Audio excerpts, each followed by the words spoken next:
mundo digital na administração pública, né? Eu trabalho com direito administrativo há 25 anos, é a minha área de especialização, é a minha área de mestrado, é a minha área de doutorado, mas mais recentemente eu direcionei minhas pesquisas e meus estudos para o direito, para o ambiente da administração pública digital, da inteligência artificial. Esse é o meu pós-doutorado na França. Não sei se eu posso dizer que eu faço ainda, porque a pandemia deu uma suspendida. Eu sou persona não grata, não consigo voltar para terminar, né, meu pós-doc, porque estava previsto com defesa em julho de 2020 e até agora não saiu, e eles não querem fazer síncrono, então eu tô no gerúndio ainda, eu sou pós-doutoranda, enquanto eu não consegui fazer essa defesa. Mas é um prazer estar aqui, acho uma oportunidade bacana de trocar com os estudantes, e o que eu vou fazer para vocês é trazer um pouquinho das minhas pesquisas, das minhas preocupações hoje nesse ambiente. Então, eu vou compartilhar uma tela aqui com vocês. Vamos ver se ele vai aqui.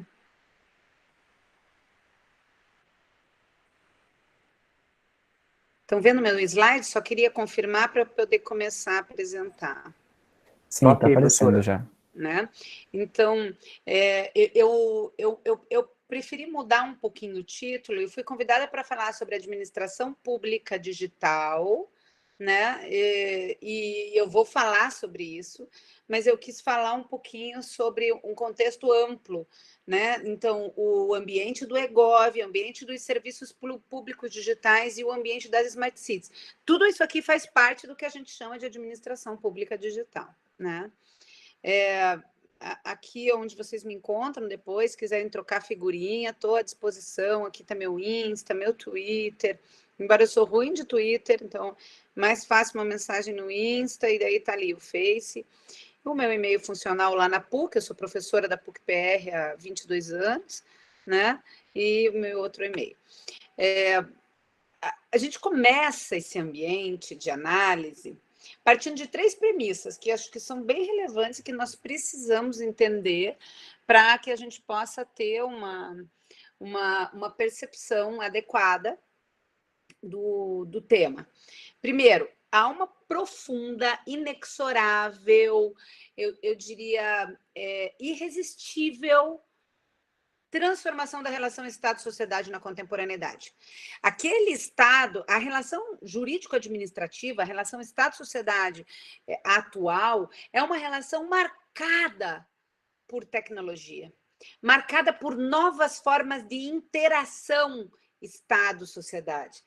E isso gera novos relacionamentos que vão exigir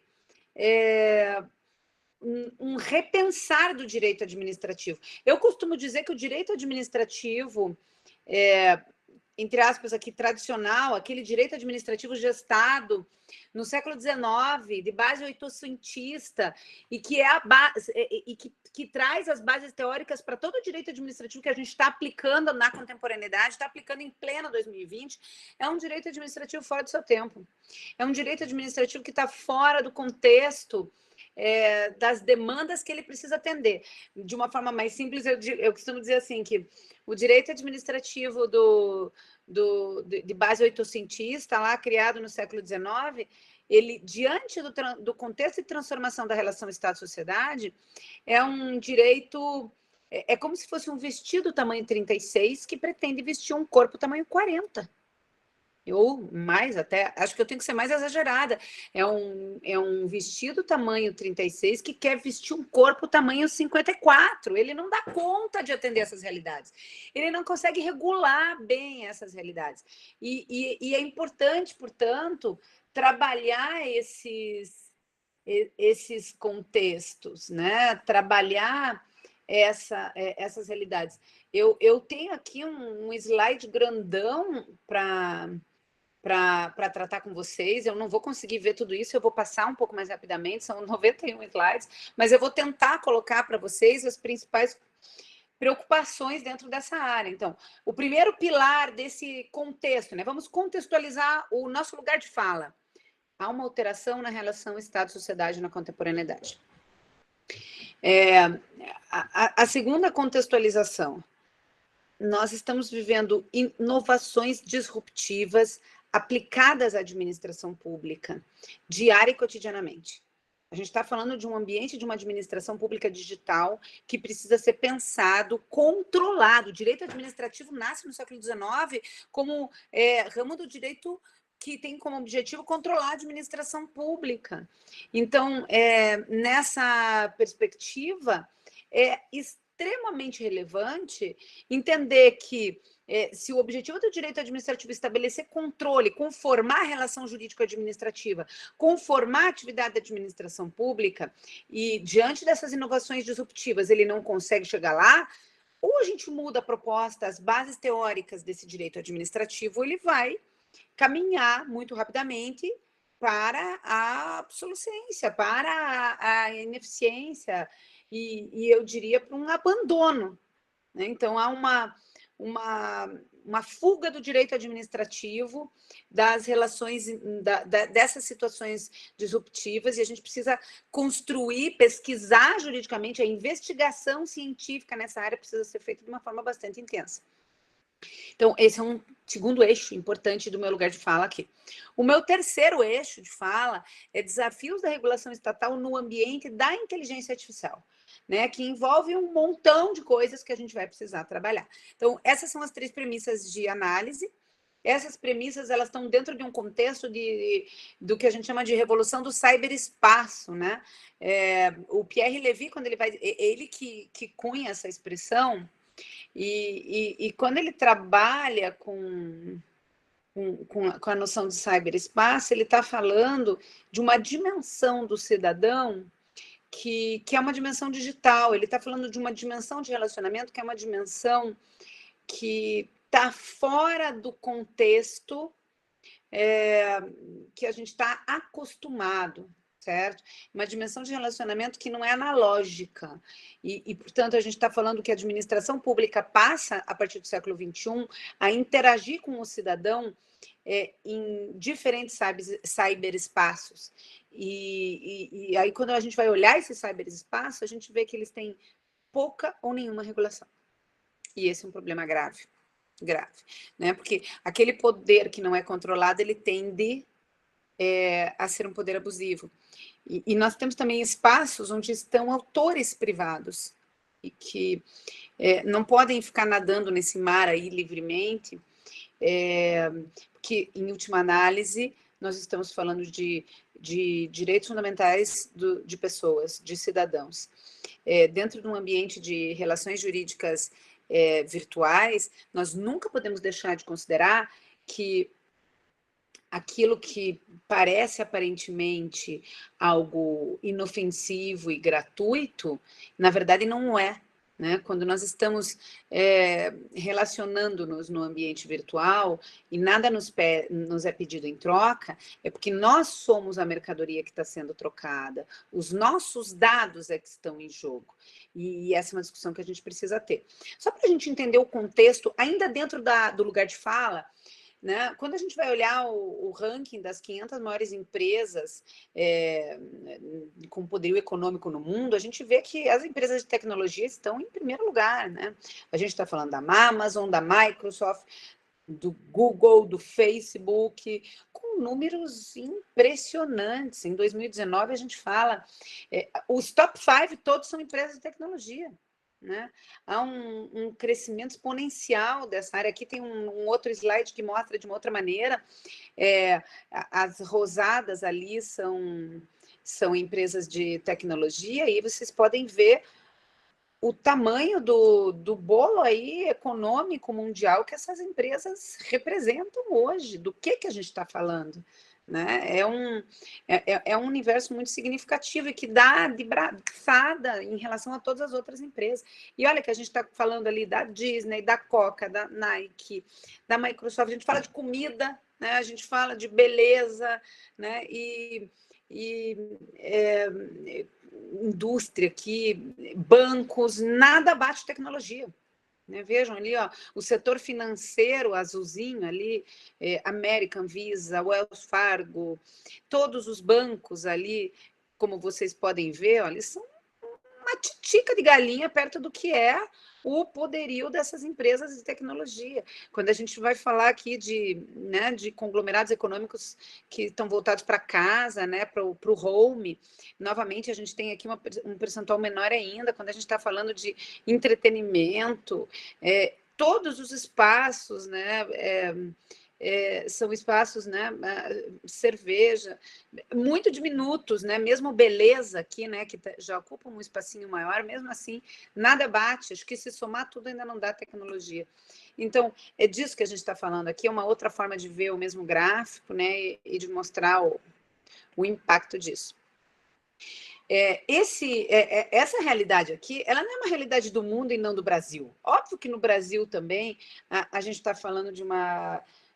e mesmo assim, aqui a gente fala de tecnologia, né? Medtronic, por exemplo, é uma empresa que trabalha com tecnologia para a área de saúde, né? Eu conheço bem porque minha filha é diabética, ela usa uma bomba de insulina ali da Medtronic. Se vocês forem olhar, mesmo nesses ambientes aqui, ó, Nokia, a gente está falando de tecnologia ainda, né? A gente ainda está falando muito de um ambiente onde, mesmo quando você está fora do ambiente específico da tecnologia, a tecnologia acaba trazendo para dentro dos outros ambientes revoluções, né? Esse é um slide aqui que mostra pelas diferentes regiões como é que a coisa vem acontecendo. E aí, no Brasil, né? Como é que nós estamos? A gente tem ali uma linha do tempo que eu vou mostrar para vocês desde os anos 2000, mais recentemente algumas evoluções importantes. Eu venho dando palestra na América do Sul, hoje à tarde eu estava dando uma palestra na Argentina, eu venho dando palestra fora do Brasil, no México, na Espanha, e o que eu vejo que o Brasil tem uma legislação avançada, a gente não está mal de legislação, a gente só não tem uma doutrina consolidada e a gente está começando a aplicar isso. Então, temos ali, em 2018, marcos importantes, ali, em especial a Lei Geral de Proteção de Dados, né? A gente tem em 2019 também um marco, né, da Aliança para o Governo Digital. E aí a gente começa a perguntar, onde é que entra a administração pública nesse contexto, né, desse ambiente de administração digital? Quais são os impactos para a prestação de serviços públicos, né? Onde é que a administração entra em todo e qualquer serviço público prestado dentro desse ambiente? Então, o direito administrativo ele tem um papel muito relevante no sentido de regular essa administração pública digital, estabelecer limites, estabelecer controle, né? E para isso o direito administrativo precisa se reinventar. Aquilo que a gente está acostumado a ensinar na graduação para a gurizada, né? Aquela visão, desculpa o termo, né? Talvez gurizada é um termo bem paranaense, né? Bem de Curitiba. Mas, enfim, né, aquilo que a gente está... Aquele feijão com arroz do direito administrativo, de entrar em sala de aula, falar em ato, falar em contrato, falar em desapropriação, ele é importante, mas a gente tem que abrir o olho para esse mundo, para esse admirável mundo novo que está acontecendo aí. Como é que é o futuro das cidades, né? A gente está falando de cidades inteligentes, que vão ter planejamento de mobilidade urbana por inteligência artificial, onde a gente vai ter conexão direta para as questões que envolvem coleta de lixo, serviços públicos de maneira geral, né? Nós pensamos ali em cidades inteligentes, a medicina, serviços públicos de educação, tudo isso vai passar por uma revolução que envolve Big Data, envolve blockchain, governo por plataforma, envolve um ambiente de disrupção muito grande. E o direito administrativo tem que estar preparado. Essa proposta de administração pública digital, ela é muito mais do que digitalizar processo para colocar no Poder Judiciário num projúdio da vida. É muito mais do que isso. É transformação da essência da relação jurídico-administrativa. Essa transformação, ela passa por um contratar, requerer, postular, mas mais do que isso também, passa por uma nova forma de tomar decisão pública, com a assistência da inteligência artificial, né? E aí, dentro desse contexto, a gente está falando de um ambiente eletrônico onde a administração pública do Brasil, para e passo, pouco a pouco, foi se inserindo a partir da década de 90. Eu sou do tempo, eu tenho 45 anos, então eu entreguei declaração de imposto de renda num ambiente em disquete. Eu fiz minha dissertação de mestrado em disquete. Né? Vocês nem sabem o que é isso. A gurizada de 20 anos nunca viu um disquete na vida, né? Eles não sabem o que é isso. Eu era estagiária de direito e para fazer pesquisa de legislação, eu ia na biblioteca pública, na seção 2 do Diário Oficial, para procurar a legislação. Então, a gente está falando de outro mundo mesmo, né? Impressionante o avanço da administração pública e do Estado, de maneira geral, na tecnologia nos últimos 20 anos só. Imagine onde é que nós vamos estar daqui 20 anos. Então, lá na década de 90, o que a gente falava? A gente falava ali de uma outra informação na internet disponível, né? Entregar via disquete lá teu imposto de renda e aí, um processo que se inicia, mas é lá na década de 90 que esse embrião nasce, né? O germe da administração eletrônica que a gente tem hoje está lá, com um processo de digitalização, né? Esse processo ele vem se aperfeiçoando muito, e mais recentemente, o que a gente tem? A incorporação da inteligência artificial em diferentes processos decisórios. E aí a necessidade de um direito administrativo que dê conta de conta da... Ó, eu tô aqui, eu tô falando, e aí eu falei, e aí o meu relógio falou comigo. Esse é um exemplo claro de um sensor, né? Eu não sei se vocês estão me vendo, eu tenho um Apple Watch, de um sensor que me controla o tempo inteiro. Esse carinha aqui está querendo saber onde eu vou, o que eu faço. Ele controla, e os celulares que cada um tem na mão, através de biometria comportamental, produzem informações que o Estado pode utilizar de uma forma muito intensa. Né? Então, né? Mas para a gente não atravessar aqui a nossa linha de argumentação, como é que o eGov entra no Brasil? Né? Então, a gente tinha lá um portal, governoeletrônico.gov, agora em 2020, recentemente, final de 2019, começo de 2020, houve um processo de mudança, e hoje o portal é gov.br. Né? Mas aqui eu coloquei para vocês uma linha do tempo que dá para mostrar bem como é que o governo eletrônico no Brasil foi se desenvolvendo. Então, a gente tem lá nos anos 2000, né, ali os primeiros 5 anos, o primeiro quinquênio do século XXI, ele é relevante porque o Estado começa a pensar em como fazer. Se nós temos que ingressar num ambiente de administração digital, nós precisamos ter estrutura. Isso significa estrutura de chaves, estrutura de portais, interoperabilidade. Eu não posso ter várias plataformas que não conversam entre si, porque eu tenho que conectar esses serviços no ambiente do governo federal. Depois eu tenho que conectar esses serviços, governo federal, estadual e municipal. Então, começou a se pensar a respeito dessas políticas de eGov, pensando em infraestrutura de chaves públicas, pensando portais públicos, pensando... os padrões de interoperabilidade. Aí, o segundo quinquênio do século XXI, ele começa a pensar em acessibilidade. Né? Então, é uma lógica que começa a discutir as questões de inclusão digital, começa a se discutir, e daí, enquanto isso, paralelamente, a inteligência artificial está bombando e cada vez mais desenvolvendo-se para trazer aplicações para a administração pública. Então, o governo corre também com isso, né, em paralelo. Então, a gente tem lá...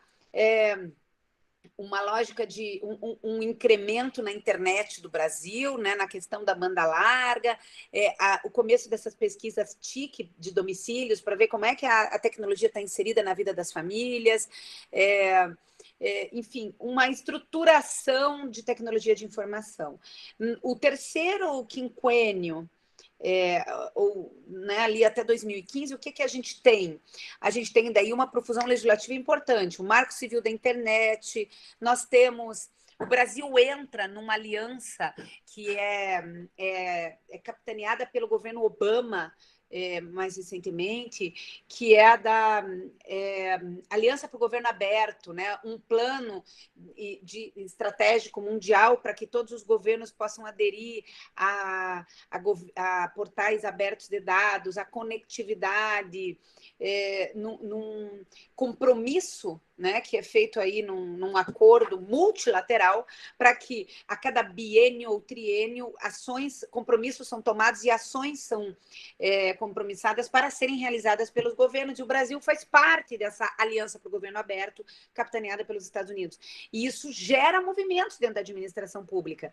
Então, a gente tem lá uma infraestrutura de portal de dados abertos, é lançado o programa de cidades digitais e uma estrutura, uma secretaria de governo para pensar o governo aberto. Isso gera... Lá nos Estados Unidos, vocês podem procurar, tem um livro, o Obama nomeia como um dos equivalentes ao nosso ministro, o Cass Sunstein, que é um constitucionalista, um cara que pensa a democracia, que pensa direitos fundamentais, para que ele seja um dos pensadores, um dos mentores do governo dele no que se refere à simplificação da administração pública. E o Brasil traz muito disso. Eu sugiro para vocês a leitura de um livro que é Simpler, do Cass Sunstein, onde ele trata disso. E aí o Brasil, em 2017, traz lá um decreto para a simplificação dos serviços públicos, que é o pontapé inicial para daí digitalizar esse serviço. Né? A gente tem, em 2018, a Lei Geral de Proteção de Dados, também tem a Lei dos Usuários de Serviços Públicos, Lei de Defesa dos Usuários de Serviços Públicos. E aí, finalmente, no ano passado, a gente lança o portal único que eu mencionei para vocês, o gov.br, uma unificação de todos os canais, né? E um marco também, o Brasil hoje tem obrigação de usar nos contratos de fornecimento de bens comuns o pregão eletrônico, né? É criado um decreto de governança digital, né? E há uma base de governança para compartilhamento de dados. Tudo isso é muito relevante. Em 2020 a gente tem novos movimentos, mas a pandemia acelerou algumas realidades e em outras as estagnou, né? Então aqui eu fiz uma síntese que eu vou passar rapidinho. Depois eu mando para o Otávio esse slide para que vocês tenham. Essa síntese aqui, ela é um resumo dessa linha do tempo. Tá? Então, a gente tem lá tudo o que aconteceu mais detalhadamente, não dá tempo de eu passar isso para vocês, mas tudo o que aconteceu, decreto a decreto, medida provisória, cada um dos planos, 2001, daí em 2002, todas as racionalizações que tiveram. Em 2004, a criação do Departamento de Governo Eletrônico. E em 2005, o decreto do pregão, né, do pregão eletrônico, o portal de inclusão digital em 2006. Aí a gente tem ali um hiato. Em 2011, o SICAF no terreno das compras públicas, a lei de acesso à informação, que daí é bem relevante porque ela cria os portais de transparência, isso dá um up também, né? 2011 é o primeiro ano do Plano Nacional sobre Governo Aberto, né? Ele é bianual, então ele de 2 em 2 anos ele é renovado, né? Em 2013 a gente tem lá a Identidade Digital de Governo, esse projeto. Em 2016 a política de governança digital e a estratégia de governança digital. Por que cresce as coisas mais depois de 2011? Por causa da Aliança para o Governo Aberto. Né? Porque daí essas metas têm que ser cumpridas para que você permaneça lá, inclusive receba recursos para isso. Então, aí a gente tem lá em 2013 esse plano, 2016, 2017 a pesquisa de domicílios. Aqui eu queria me deter um pouquinho para mostrar para vocês que como a gente tem que pensar também esse ambiente de administração digital com um certo freio, né? Nós somos a quarta maior população conectada à internet. Nós temos 120 milhões de usuários e 96% desses 120 milhões de usuários utilizam o celular. Mas isso não significa que nós somos uma população 100% conectada. Nós temos 30% da população aqui que não tem conexão alguma. E olhem o paradoxo. Nós somos a quarta maior população conectada à internet e nós somos a 44ª nação em governo digital. Então, há muita demanda para trabalhar ainda nesse ponto. A Aliança para o Governo Aberto traz uma inteligência que é essa estratégia brasileira para a transformação digital. Né? Esse é um grande plano de ação para os anos futuros. E, em face desse plano de ação, é criado o portal do gov.br. E aí, a partir daí, em 2020, o que a gente tem? O outro biênio, né? Então, a gente tem, como eu falei a vocês, a cada biênio uma alteração. A estratégia do governo digital para 2020 a 2022 organiza princípios, traz várias ações e políticas públicas. Em abril de 2020, a gente tem ainda um plano estratégico para tratar dessas questões todas. Dentro desse ambiente, a gente vai discutir serviços públicos inteligentes e vai ver que isso tem muito a ver com o que eu estou falando, né? Eles estão inseridos dentro de um contexto de smart cities, né? Então, o conceito de cidade inteligente, que é um conceito hoje que vem revolucionando o direito administrativo, que é um conceito que pressupõe uma cidade em rede, uma cidade conectada, e ele pressupõe assim, muita utilização de algoritmos para implementar a relação do Estado, da administração pública com o cidadão, né? O eixo, portanto, de uma Smart City é a aplicação de sensores e a transformação dos serviços públicos em serviços públicos digitais. Então, se eu estou falando em serviço público inteligente, se eu estou falando em serviço público digital, eu tenho que falar num direito administrativo que dê conta de regular esse serviço público. E talvez num novo direito administrativo. E cada vez mais me convenço em uma outra teoria de direitos fundamentais, né? Então, essas Smart Cities, elas associam esse elemento tecnológico e humano. E aí a gente tem 3 fatores que a gente precisa analisar. Internet das coisas, análise de Big Data e colaboração entre os cidadãos locais. E por que isso? Porque tudo isso está relacionado dentro de um grande ambiente que vai permitir um incremento de direitos para o indivíduo e controle para a administração pública, mas que, se não for pensado, pode permitir abuso, violação à privacidade, violação a direitos fundamentais, certo? Então, tratando rapidinho desses 3, internet das coisas, né? Na verdade, é um termo bem ruim esse, bem ruim, porque as pessoas tendem a achar que a IoT diz respeito a coisas. E ela não diz respeito a coisas. Ela diz respeito a pessoas. Esse celular controla o que eu faço, esse relógio.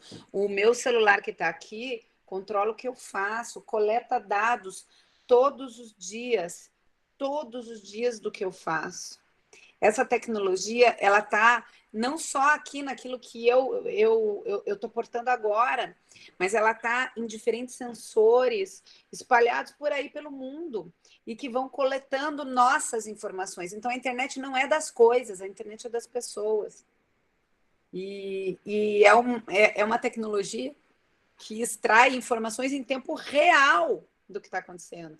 Recentemente, o Uber usou informações dos aplicativos para dispensar motoristas, dizendo, não estou gostando do jeito que você dirige. Ou, de acordo com o mapeamento da forma como o cara dirige, o Uber consegue descobrir se ele terceirizou a condução do veículo para uma outra pessoa.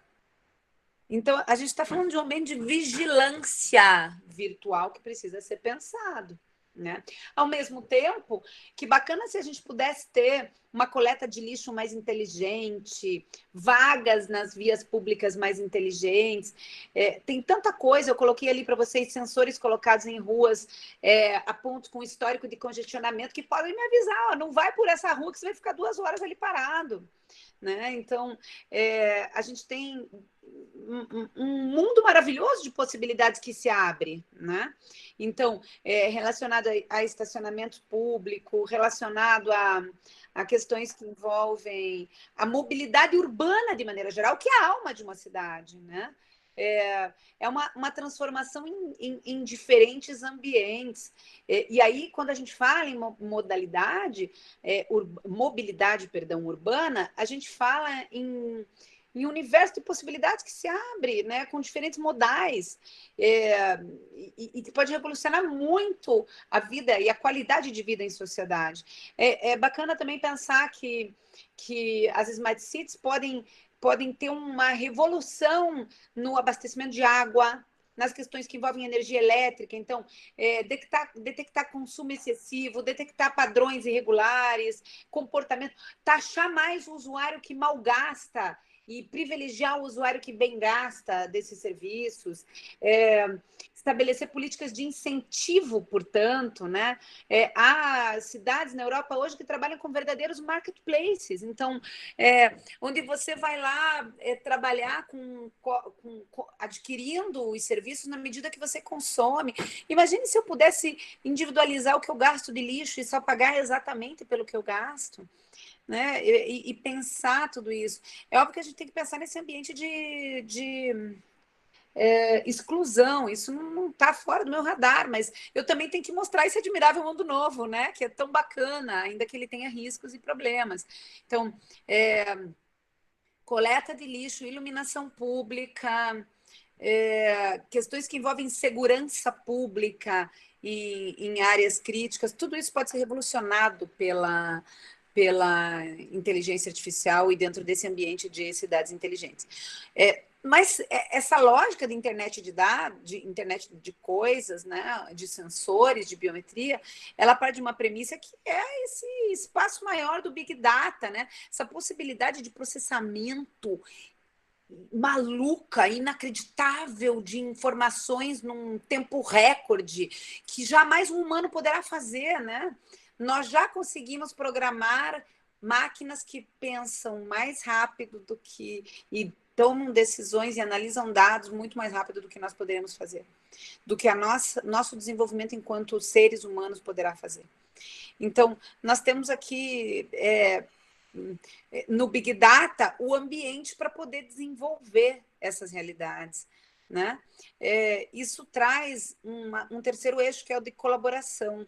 Um serviço público inteligente é aquele também que atua, que parte da premissa da atuação colaborativa dos cidadãos. Então, a gente está falando de uma economia digital, que é viabilizada por plataformas digitais que precisam da participação dos indivíduos. A gente pode dar aí como um exemplo os aplicativos do Covid, que não adiantam de nada se a pessoa não alimentar ali o aplicativo, né? Então, de nada adianta eu rastrear teu contato se você não me disser que está aqui com aquela situação. Então, há um ambiente muito colaborativo entre os cidadãos, né? Só que aí a gente entra num outro problema, que precisar da adesão e da colaboração, da adesão para essa colaboração, e ao mesmo tempo de ter possibilidade de acesso, né? A gente tem aí um universo. Hoje no Brasil, 4 milhões de pessoas defecam ao ar livre, não tem saneamento básico mínimo. E aí é óbvio que quando a gente fala em 4 milhões de pessoas defecando ao ar livre, daí fala em inteligência artificial, é um contrassenso em si. Me parece que a gente tem que trabalhar com essas duas realidades. Eu não posso ignorar esse mundo de pessoas vulneráveis, em situação de miserabilidade, mas também não podemos deixar de caminhar para esse ambiente de administração digital. O que me parece é que nós temos que, para e passo, incluir esse universo de excluídos.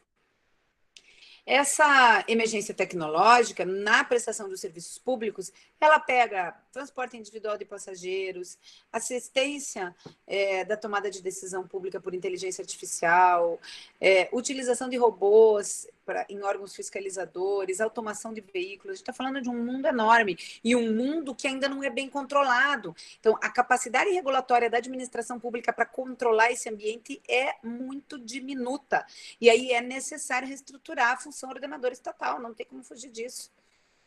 E aí, dentro desse ambiente, é que eu aponto essas nossas incapacidades regulatórias, né? É necessário uma mudança de paradigma, é necessário discutir proteção de dados, novos padrões de tomada de decisão pública e uma ressignificação da função ordenadora. São duas respostas que nós precisamos dar. Nós precisamos regular proporcionalmente essas inovações, de maneira que elas não ocasionem, essa regulação não ocasione um freio ao novo, à tecnologia e a todos os benefícios que essa tecnologia pode trazer, mas, ao mesmo tempo, nós também temos que pensar, ela tem que ser proporcional, sem ser omissa, mas nós temos que pensar que nós precisamos trabalhar transições efetivas para a sustentabilidade em múltiplas dimensões, inclusive na dimensão da exclusão. Os desafios da administração eletrônica, né? A gente fala, veja que a pesquisa TIC de domicílios de 2019 dá conta de 47 milhões de pessoas desconectadas, e a pandemia mostrou 2,7 milhões de invisíveis, que nem conseguem ganhar um auxílio. A gente tem pessoas que não têm nem identidade. 734 mil pessoas não sabem ler e escrever. Como é que a gente vai falar em inclusão nesse contexto? A gente tem que pensar nisso. A gente tem uma exclusão que é instrumental, infraestrutural, cognitiva e institucional, e que precisa ser muito pensada. E aí, dentro desse contexto, nós precisamos pensar esses perigos da inteligência artificial não regulada, né? Então, criar um futuro em que inovação e tecnologia atendam a serviços públicos e a pessoas, efetivamente, e que não sofram desvios e abusos, né?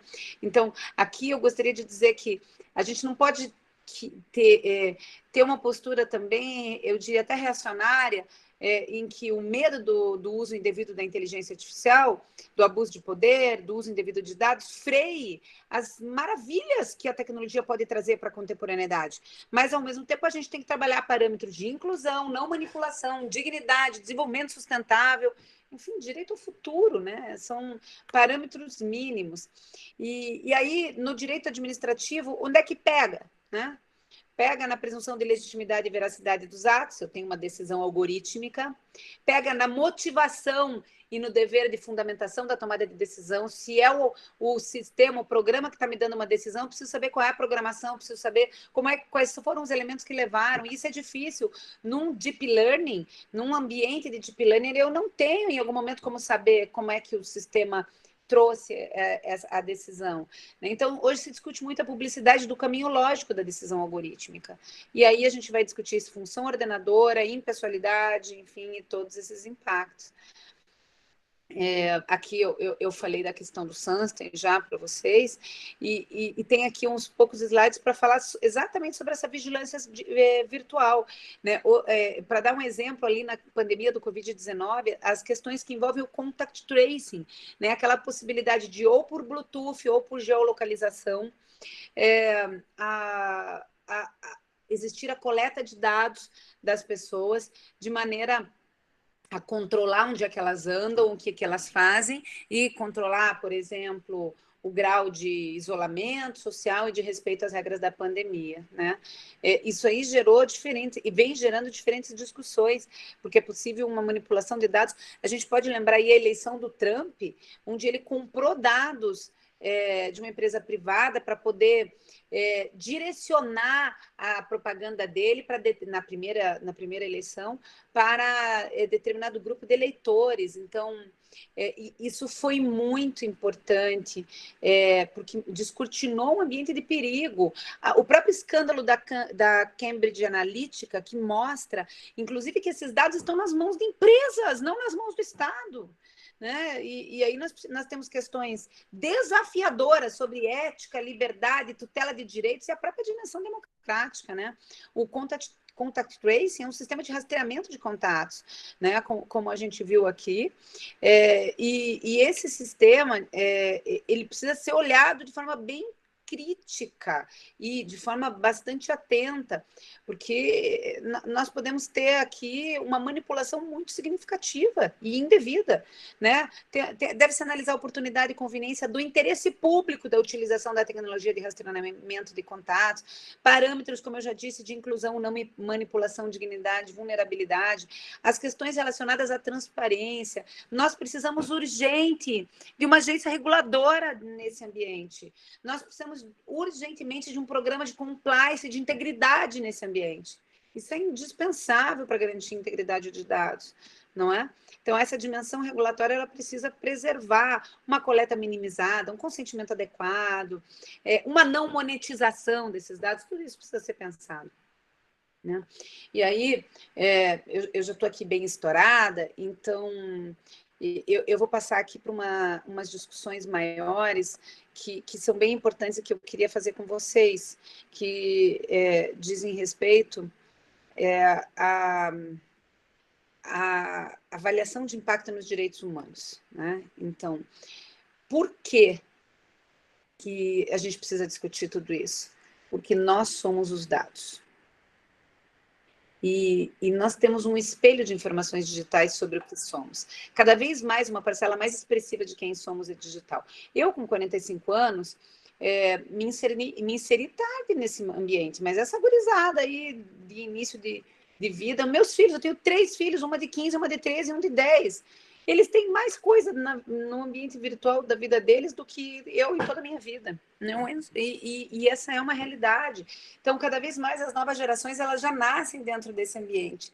E se nós somos cada vez mais acessíveis, cada vez menos de nós estão inacessíveis do ponto...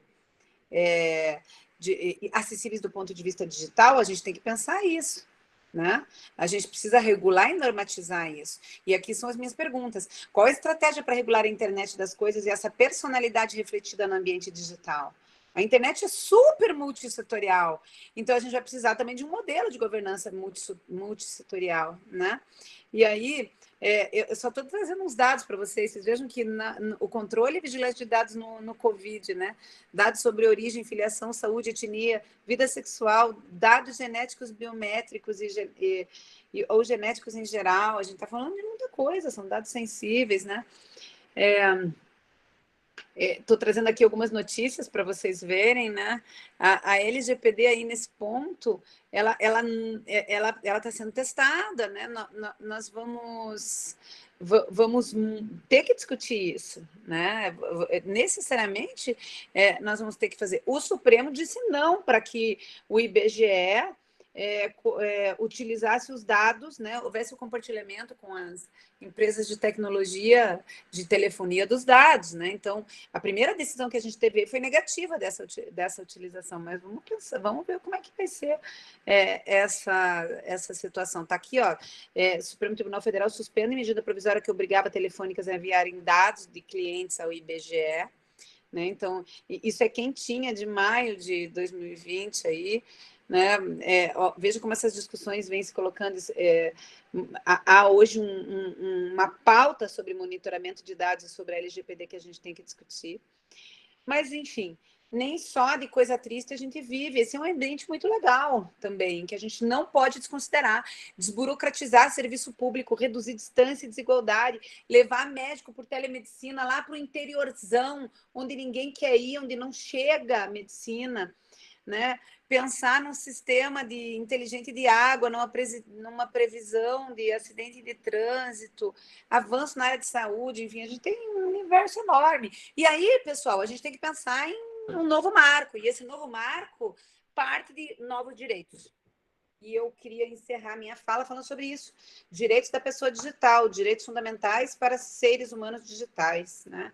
Então, se nós temos uma nova dimensão existencial, que é a nossa dimensão digital, a gente tem que ter uma proteção diferenciada, né? Essa pergunta ali, essa nova configuração da raça humana digital precisa de proteção diferenciada e direitos fundamentais diferenciados? Sim, no meu modo de ver. A pessoa digital merece consideração e proteção autônoma na condição de ser humano digitalizado. E a gente tem que pensar num regime jurídico útil para isso, né? Então, os nossos conjuntos de dados, eles têm que ter uma dignidade existencial e uma proteção jurídica diferenciada. E, a partir daí, surgem novos direitos. Eu gosto muito dessa expressão, direitos fundamentais para seres humanos digitais.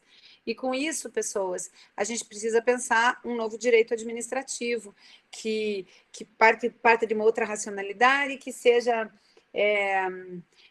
pautado pela premissa do desenvolvimento e por uma regulamentação, uma regulação eficiente da inteligência artificial e dos serviços digitais, né? Dentro dessa lógica, eu estou passando aqui rapidinho, não vou conseguir falar de todas as ferramentas regulatórias, mas eu queria trazer para vocês aqui que essa nova regulação, esse novo regime, ele é pautado em acessibilidade, desburocratização e redução de distâncias. Numa ideia de governo como plataforma, e a gente vai precisar muito do blockchain aqui, né? Numa nova teoria de ato e fato administrativo, na regulação da constituição das próprias smart cities e na utilização de robôs em diferentes espaços, né? O futuro é hoje, moçada, né? O futuro não é daqui a 10 anos, o futuro é agora, isso já está acontecendo. Então, a gente tem que discutir todas essas possibilidades maravilhosas que a tecnologia traz e, ao mesmo tempo, utilizá-las para reduzir desigualdades, para universalizar o acesso aos serviços públicos e para permitir desenvolvimento. É importante que a regulação seja pensada de forma a ser proporcional, porque ela não pode ser opressiva para limitar o progresso, mas, ao mesmo tempo, ela não pode ser incapaz de impedir um uso indevido da inteligência artificial que destrua democracia, que viole direitos fundamentais ou que imponha seletividade na prestação de serviços públicos. A conclusão é que a gente precisa de um conceito útil de administração pública digital. Esse é o meu esforço no pós-doc. E um regime jurídico específico para essa administração pública digital. Quero agradecer vocês, dizer que foi um prazer estar aqui. Espero que vocês tenham gostado da palestra. Vou parar a apresentação aqui e que eu possa ter contribuído aí para o conhecimento de todos. Muito bem, professora, muito obrigado pela tua apresentação aqui com a gente.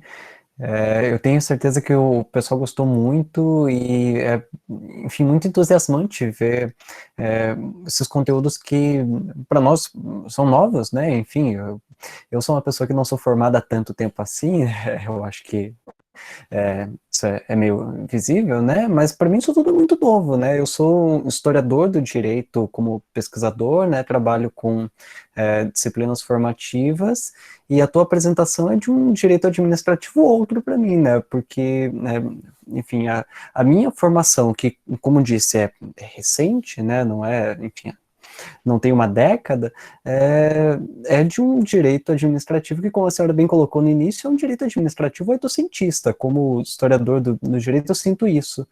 Então, é muito interessante mesmo ver essas perspectivas, enfim, também pensar nesses paradoxos, né? Eu acho que para a gente, na Unemate, é especialmente sensível pensar nessas questões. O Mato Grosso é um estado gigantesco, que tem vazios demográficos enormes, com populações em lugares, assim, muito distantes, né? Eu que, enfim, vivi os últimos 10 anos ou mais em Curitiba, né? Eu sou do interior do Paraná, mas passei os últimos anos em Curitiba. Tá no Mato Grosso foi uma experiência que me chocou nesse sentido também, do quanto que as coisas são diferentes do ponto de vista demográfico da coisa, né, geográfico mesmo. É muito impressionante isso. Então eu acho que é um tema que também é muito sensível quando a gente olha para essa realidade. Tenho certeza que o pessoal gostaria de fazer perguntas, mas, enfim, como eu sei que a professora já extrapolou teu tempo por aqui, eu só vou te pedir para, se puder de novo, colocar um contato para a gente aí, para quem eventualmente esteja se interessando mais pelo tema, queira fazer alguma consideração específica, que possa te direcionar alguma coisa, se a professora puder. Eu posso sim. Eu peço desculpas, Otávio, realmente, porque para mim aqui tem uma hora a mais e eu dou aula no segundo horário. Está aqui meus contatos para que vocês possam aí printar a tela, se quiserem entrar em contato comigo. Eu funciono melhor pelo e-mail, sempre. Né? É bastante coisa que eu faço, mas, enfim, todos os contatos são possíveis. E eu queria te dizer assim que a sensação de angústia de a gente dizer, meu Deus, eu não sei nada, né? Acabei de sair da faculdade, eu não vi isso na faculdade. Eu também não vi, de maneira geral, ninguém está vendo.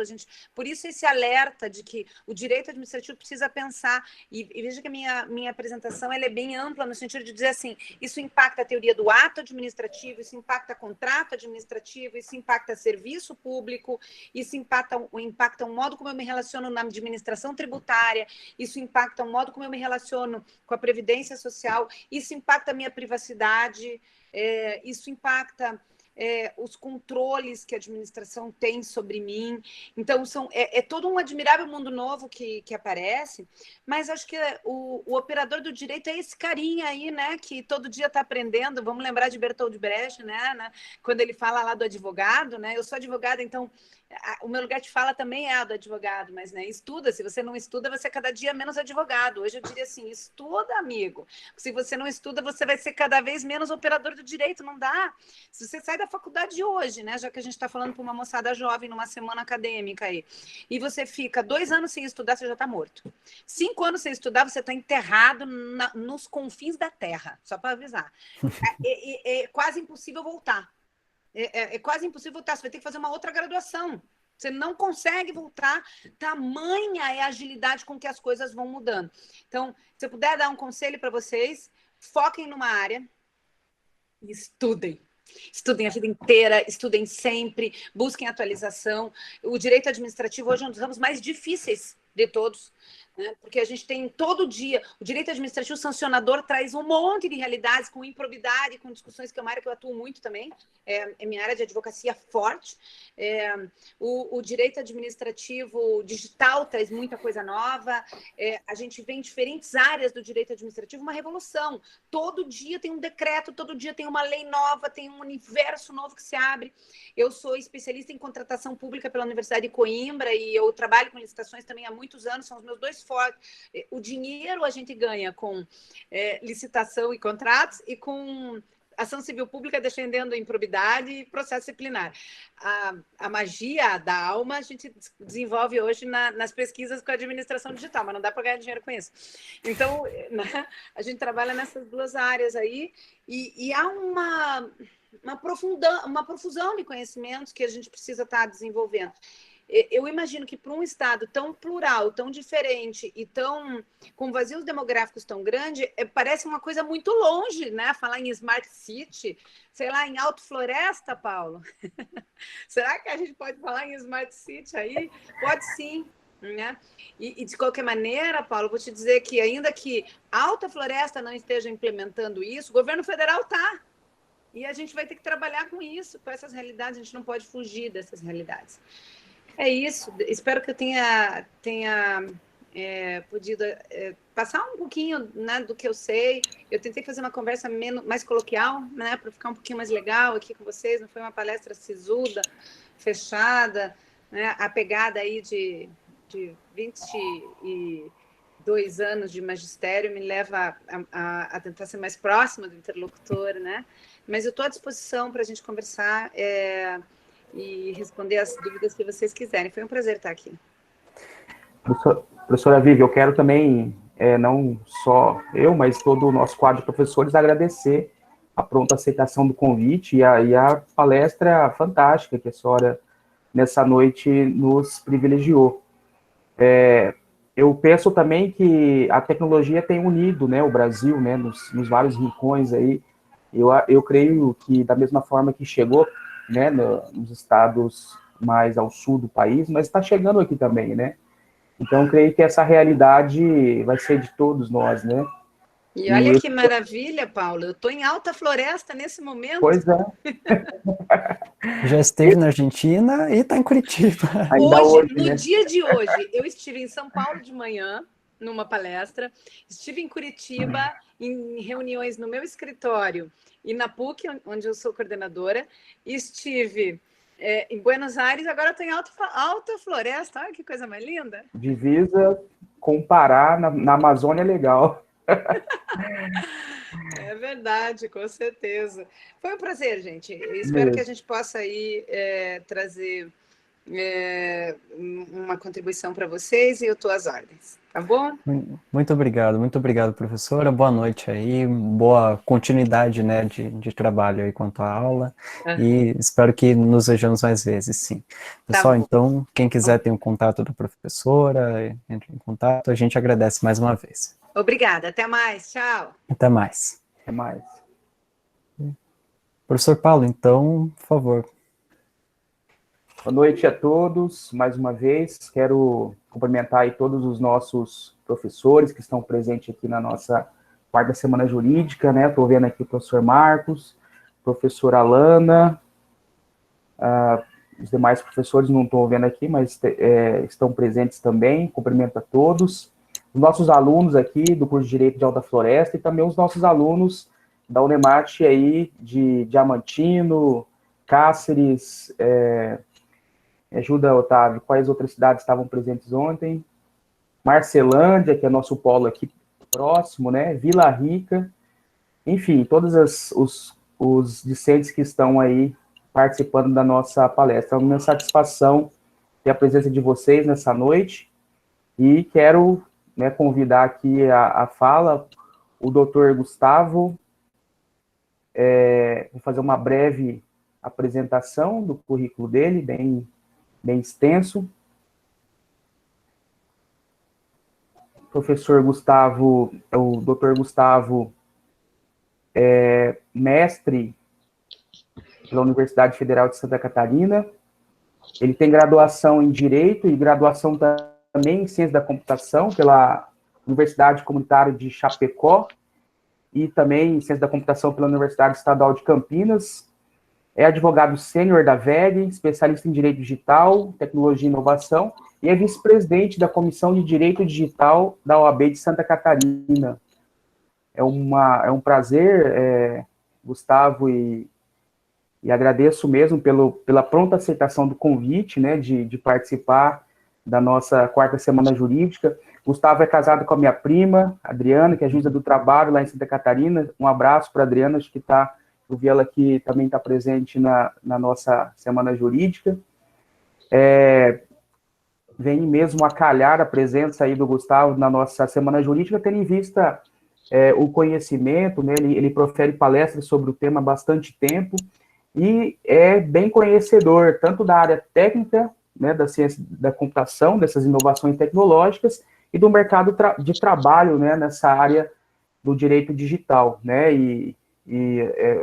já foi comentado para todos aí, pela professora Ana ontem, né, nós teremos uma nova disciplina, Direito Digital e Novas Tecnologias, né, tentando adequar essa nova realidade, esse novo mercado, né, que se nos apresenta, e é também uma das nossas linhas de pesquisa, né, essa disciplina ela foi inclusa no nosso novo PPC como uma disciplina integradora, né, tendo em vista a integração não só com a pesquisa, mas também com a pós-graduação. Então, nós teremos, em breve, os alunos sendo formados, né, nessa área e também podendo fazer pesquisas, né, e avançar no conhecimento do assunto. Quero, então, passar a palavra aqui para o Dr. Gustavo Xavier para fazer a sua explanação. E aí, pessoal, ao final da apresentação, vocês podem fazer a pergunta pelo chat, que aí eu transmito para o Dr. Gustavo. Bom, antes de mais nada, boa noite a todos. Professor Paulo Henrique, é uma honra imensa poder conversar com vocês, atender esse pedido da Unimat. Sempre um prazer muito grande. A gente que vem do interior do Brasil, né, sabe quanto é importante, né, poder ouvir pessoas de vários lugares, né? Então, obrigado pela oportunidade de conhecer vocês, vai ser um prazer poder conversar com vocês, e a ideia hoje é a gente poder falar um pouco... Vocês me ouvem bem? Ok, indo bem. Maravilha. Falar um pouco sobre novas perspectivas, as perspectivas trazidas pelo direito digital, né? Apesar de não ser uma matéria nova, né? Quer dizer, há matérias de direito e informática já em currículos de graduação desde o final da década de 90, né? A gente vê um aumento do interesse, né? Cada vez maior no tema, porque a vida é cada vez mais digital, né? Então, o que a gente observa é que a gente ainda fala de direito digital, mas um dia o direito digital vai ser o próprio direito, né? Porque as relações jurídicas vão acontecer com tanta ou mais intensidade no meio digital do que offline, né? Então, a perspectiva é sempre de uma digitalização cada vez maior, né? Então, eu fiz uma apresentação, eu vou passá-la aqui.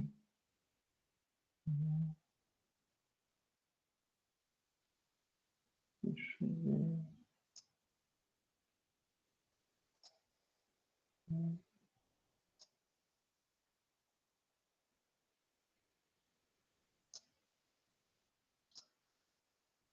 Vocês veem a minha tela? Agora sim, está sendo apresentado. Ok. Fechou. Acho que ela saiu. Voltou? Não voltou, não. Espera aí, então. Fechou. Novamente.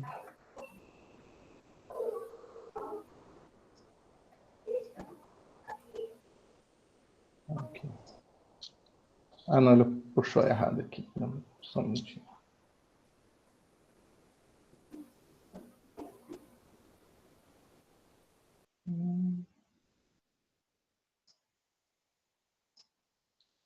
Não, né?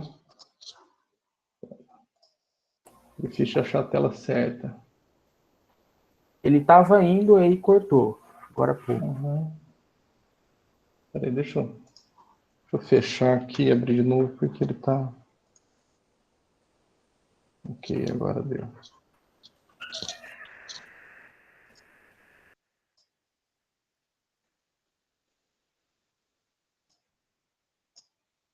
Sim, agora deu, né?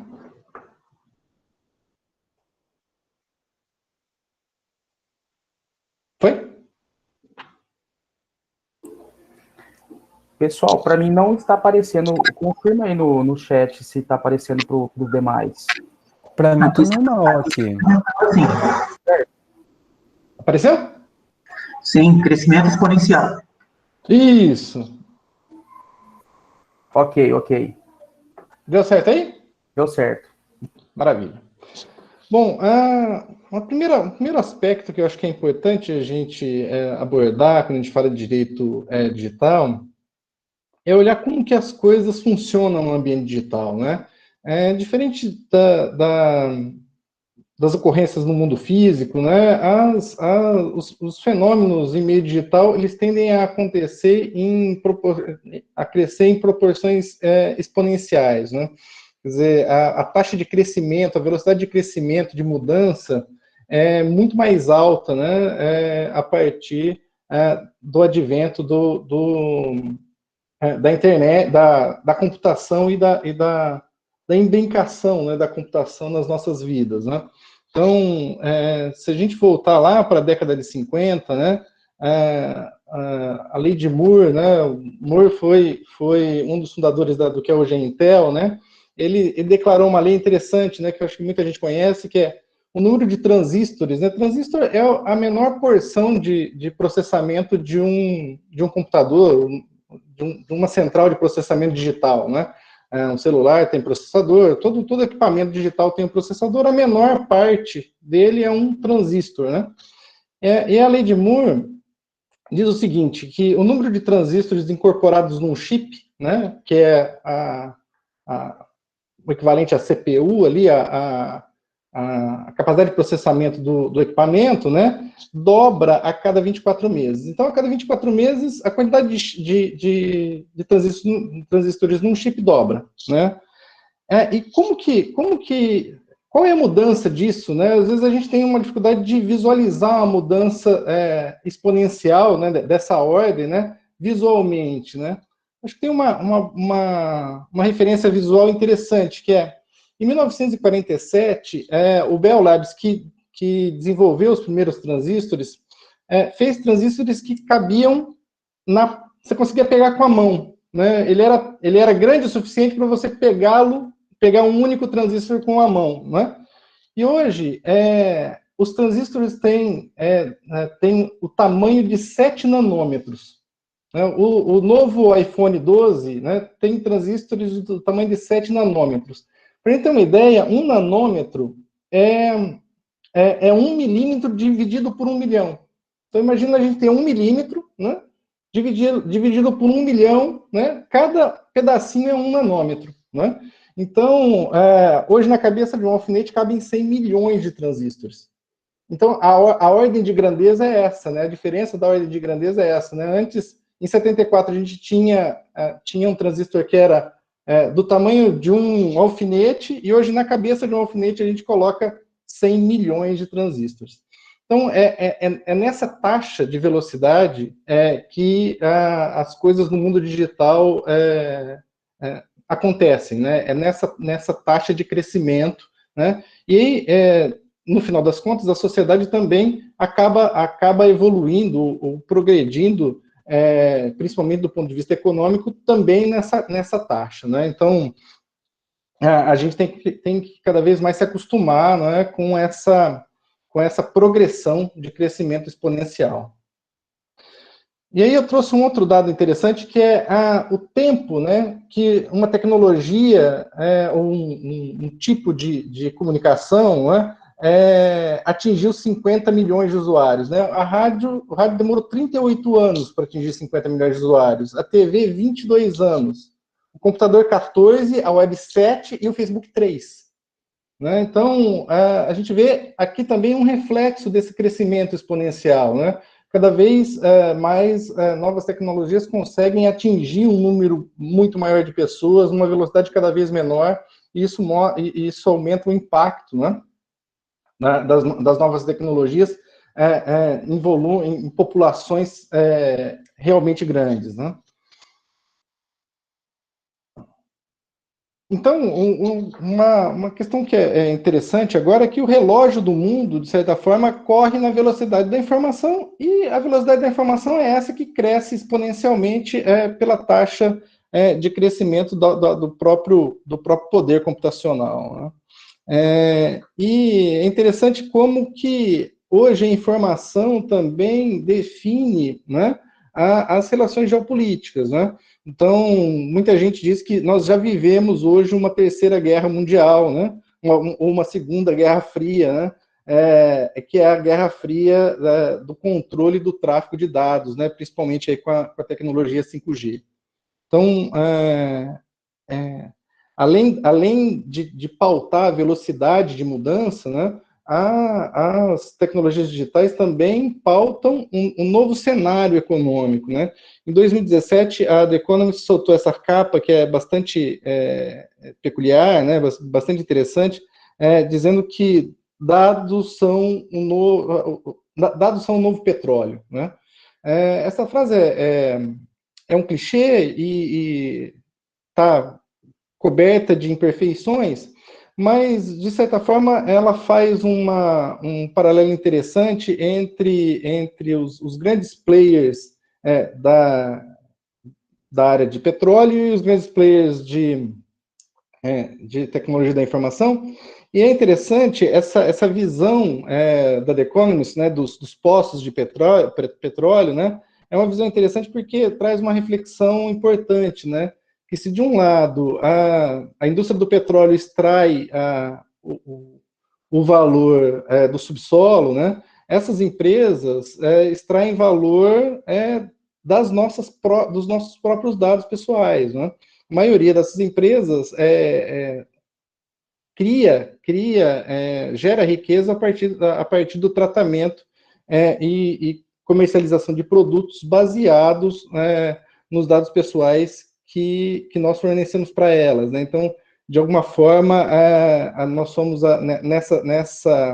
nessa nova economia, né, um pouco produtores de matéria-prima, geradores de matéria-prima, né? Então, essa mudança, né, do eixo econômico para um eixo mais digital, né, também transforma as formas de geração de riqueza baseado num consumo cada vez mais importante dos nossos dados pessoais. E aí eu volto um pouco na fala da professora que me antecedeu, né, para reforçar essa ideia de que direito digital está muito ligado à defesa de direitos fundamentais, né? Cada vez mais a gente tem que ficar atento com relação a como a organização econômica do mundo digital pode, de alguma forma, ameaçar os direitos fundamentais ou pode criar perigos, né, para os direitos fundamentais, né? A minha dissertação de mestrado, que eu defendi agora na Federal de Santa Catarina em março, era justamente sobre esse tema, né? A gente eu discutia ali a imposição, né, dos grandes players de tecnologia de fazer-nos usar sistemas gratuitamente, né, pretensamente gratuitos, né? Então, a gente não consegue pagar em dinheiro, né, para usar o Google, né? A gente não consegue pagar em dinheiro para usar o Facebook. Se eu quiser falar, não, olha, você não usa os meus dados pessoais, eu quero pagar em dinheiro, a gente não consegue, né? Existe uma gratuidade compulsória desse tipo de serviço. Por quê? Porque os serviços são mais lucrativos pelo processamento dos meus dados pessoais do que se todos nós pagássemos um valor fixo para a utilização. Então, essas armadilhas criadas pela nova economia também ameaçam os direitos fundamentais, e a gente tem que ficar atento. Eu acho que essa geração nova de juristas que a gente vai começar a formar agora, né, juristas que já nascem digitais, né, tem uma contribuição muito importante nessa área, né? Então, cada vez mais a gente vai ter direitos fundamentais conectados com o direito digital, né? Então, é uma área muito afim, né, direitos fundamentais e direito digital. Outro dado interessante que eu trouxe aqui para vocês, aqui está 2018, mas é a de 2020, eu tirei essa tela hoje, não é? São as marcas mais valiosas do mundo, né? Essa é a lista de 2020, a gente vê que a maioria das marcas mais valiosas são marcas ligadas à tecnologia, né? Então, Apple, Google, Microsoft, Amazon, Facebook, aí pula a Coca, agora a Disney, que está cada vez mais digital, né? A Samsung, né? Então, das 10 marcas mais valiosas, né? 6 são diretamente ligadas ao meio digital. Se nós olharmos para as empresas de maior valor, em termos de valor de mercado, a última coluna aqui é valor de mercado, né, a gente vai ver que essa relação também tem uma grande concentração de empresas digitais. Então, a Microsoft, a Apple, a Amazon, a Alphabet, que é o conjunto de empresas do Google, o Facebook, o Alibaba, que é chinês, e a Tencent, que também é chinesa, são todas empresas de tecnologia. Então, tirando a primeira empresa, que é a empresa saudita de petróleo, né, todas as outras, né, segundo, terceiro, quarto, quinto, sexto, sétimo, oitavo, do segundo ao oitavo lugar são empresas de tecnologia. Ou empresas muito ligadas à tecnologia da informação. E salientando, né, essa dinâmica, né, de crescimento exponencial, né, eu gosto muito de uma frase do Eric Ries que define startup, né? Eu acho que a gente precisa ter também no direito um pouco de pensamento startup, né? Até porque com esse ritmo muito grande de mudanças, né, a gente vive em uma realidade cada vez mais incerta, né? E isso, de certa maneira, é o oposto do direito, né? Porque o direito, no final das contas, também é um grande estabilizador social, né? E agora a gente tem os paradigmas, os dogmas do direito sendo desafiados, né? Por essa sociedade que muda rapidamente, né? Ao ritmo da informação, né? Então, o Ries define startup como uma instituição humana projetada para criar novos produtos e serviços sob condições de extrema incerteza. Então, eu acho que essa é uma pergunta que a gente tem que sempre se fazer, né? Será que estamos preparados para um mundo de extrema incerteza, né? E esse ano é emblemático, né? Quando a gente fala de extrema incerteza, na verdade, porque em janeiro ninguém pensava que teríamos uma pandemia, né? Então, de certa forma, a realidade desse ano mostra que vivemos, sim, num ambiente de extrema incerteza. E o ambiente de extrema incerteza não deve acabar, né? Então, essa é a realidade de um planeta que se modifica em escala exponencial. Sempre a gente vai mudar numa velocidade bastante rápida, né? Então, a gente precisa se acostumar, de alguma forma, à incerteza, né? E nesse mundo de incerteza, né, como é que o direito fica nisso, né? Qual que é a posição do direito, né? E quais são os impactos dessa velocidade exponencial no direito, né? Eu sempre gosto de dizer que no direito a inovação tem um duplo efeito, né? Primeiro, ela muda a forma de operacionalização do direito, né? Então, o operador do direito está cada vez mais dependente de tecnologias da informação, né? O direito é mais digital, cada vez mais digital, né? E a inovação também muda a realidade na qual o direito se aplica, né? Então, para entender a realidade e os fenômenos jurídicos, a gente precisa entender como que os fenômenos acontecem no mundo digital, né? E, no final das contas, quando a gente fala da profissão, né, das profissões jurídicas, né, esse novo cenário cria novos posicionamentos, novas profissões até, né, e também novas oportunidades. E aí, algumas questões passam a ser interessantes também no mundo do direito, né? Eu hoje estou na advocacia corporativa, mas quando eu estava em escritório, né, a gente sempre dizia isso no escritório, né? Qual que é o nosso SLA, né? Qual é a nossa garantia de nível de serviço, né? Qual a disponibilidade, desempenho e eficácia daquilo que a gente está fazendo, né? Então, cada vez mais, no direito, a gente vai ser cobrado, principalmente na advocacia, né, por parâmetros da indústria de tecnologia da informação, né?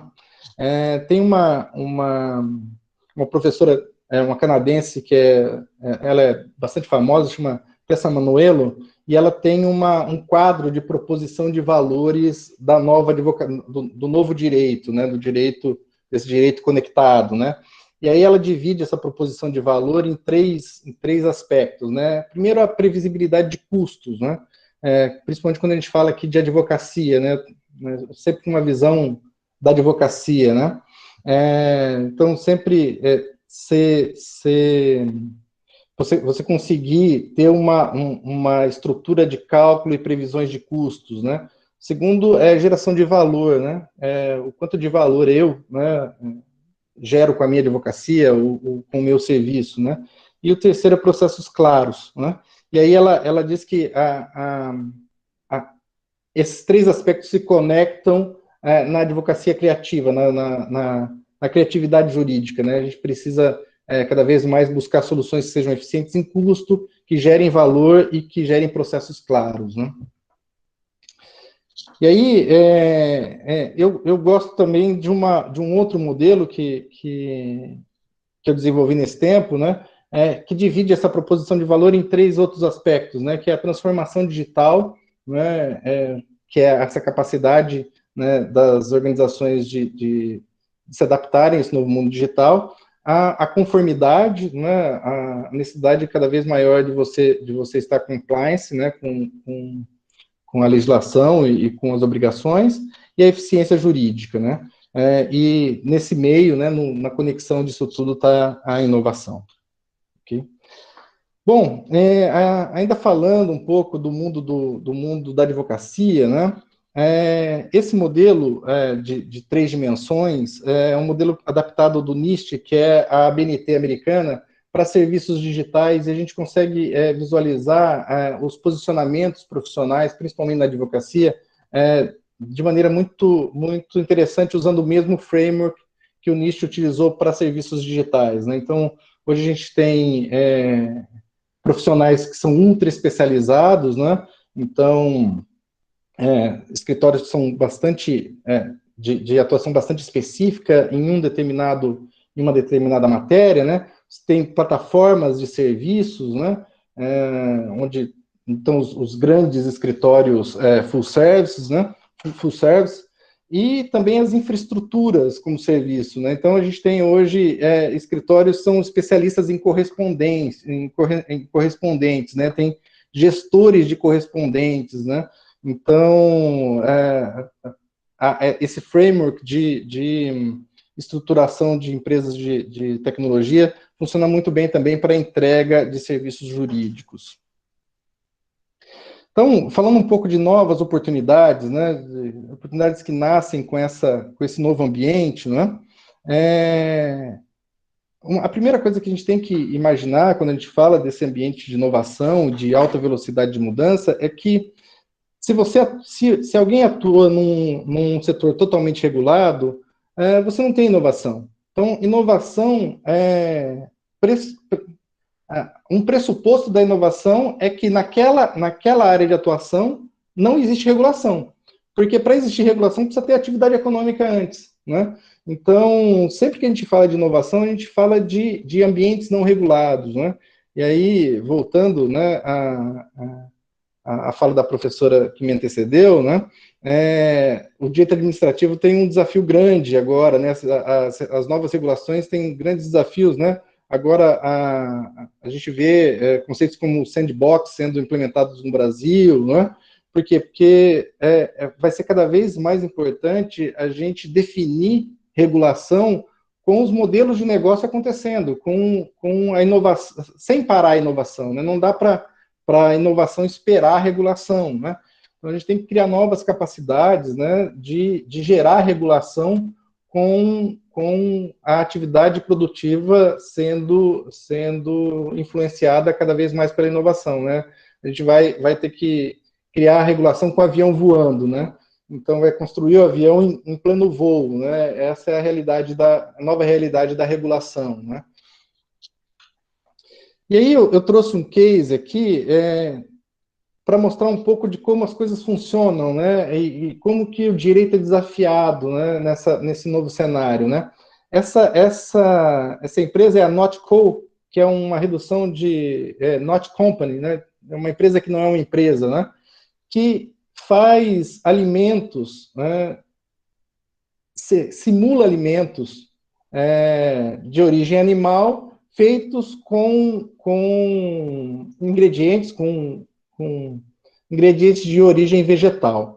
E é interessante que a Notco, diferente das outras empresas que fazem esse tipo de produto, né, que é bastante comum hoje em dia até, eles usam inteligência artificial para fazer combinações de produtos. Então, eles têm um grande banco de dados que mistura, né, que mistura por inteligência artificial componentes para a criação do sabor perfeito, né? Então, a partir de combinações definidas por inteligência artificial, ele consegue chegar no sabor perfeito de carne, no sabor perfeito de leite, combinando coisas que muitas vezes parecem não combinar, né? Porque essa aproximação de ingredientes foi feita por inteligência artificial. Esse aqui é o Not Milk, né? O leite que não é leite da Notco. E a Notco também já entrega no Brasil, entrega hambúrguer pronto, né? Então, eles fabricam, eles têm a inteligência artificial, têm os produtos e também fazem a entrega do hambúrguer pronto. E o que é interessante nesse modelo? É que a Notco oferece o produto, mas não tem fábrica. Os fabricantes são terceiros, eles não têm fábrica. Ele vende hambúrguer pronto, mas não tem restaurante. Não tem nenhum restaurante Notco. E eles entregam em casa, mas não tem delivery próprio. Então, é uma empresa que usa IA, inteligência artificial, para desenvolver o produto e terceiriza toda a fabricação. Usa as dark kitchens. Vocês já ouviram falar desse termo? Dark kitchens. São as cozinhas escondidas, né? Muitas marcas, inclusive marcas grandes, para não colidir o negócio de entrega com o negócio de restaurante, terceirizam cozinhas para fazer só o processo de produção para delivery. Então, são cozinhas terceirizadas para atendimento de delivery. A Notco usa uma dark kitchen para produzir o hambúrguer final e integra a produção de hambúrguer pronto com os apps de delivery e consegue chegar na casa das pessoas sem ter nenhuma estrutura de logística. Então, no final das contas, é uma empresa que, com inteligência artificial, mobiliza toda uma cadeia produtiva terceirizada, né? E isso traz uma série de desafios para o direito, né? Como que você regula tudo isso, né? Todas essas relações. Antes a gente tinha negócios muito mais segmentados, né?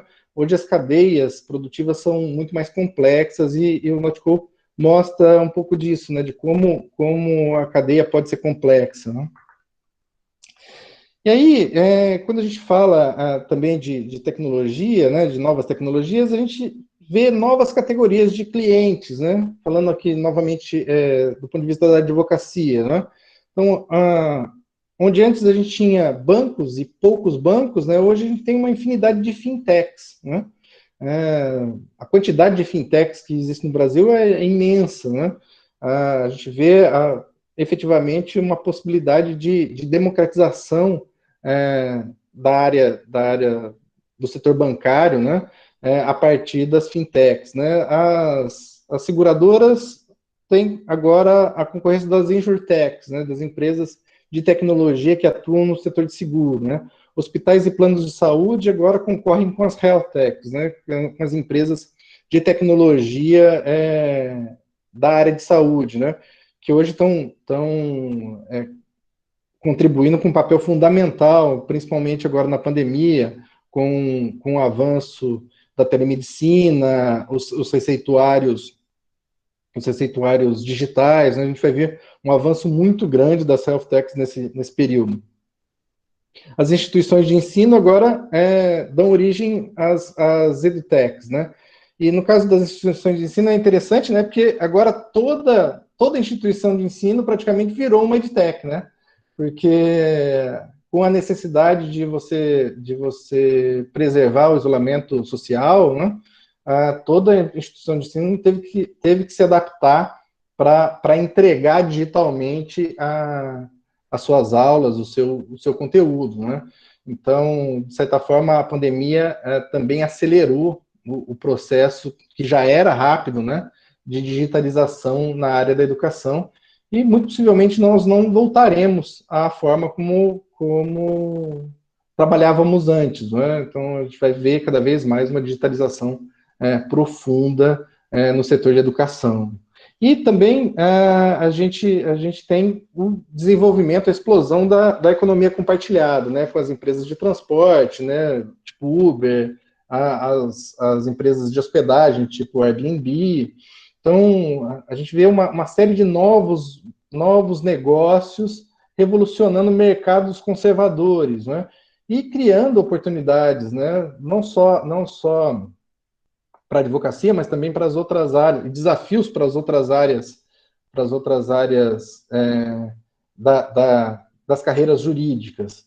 E é interessante que muitos parâmetros das indústrias tradicionais não cabem nas indústrias, nas equivalentes tecnológicas, né? Então, você tem regulações específicas necessárias para a área de fintechs, na economia compartilhada. Então, a gente tem uma série de questões que não existiam, né, nas indústrias tradicionais, né?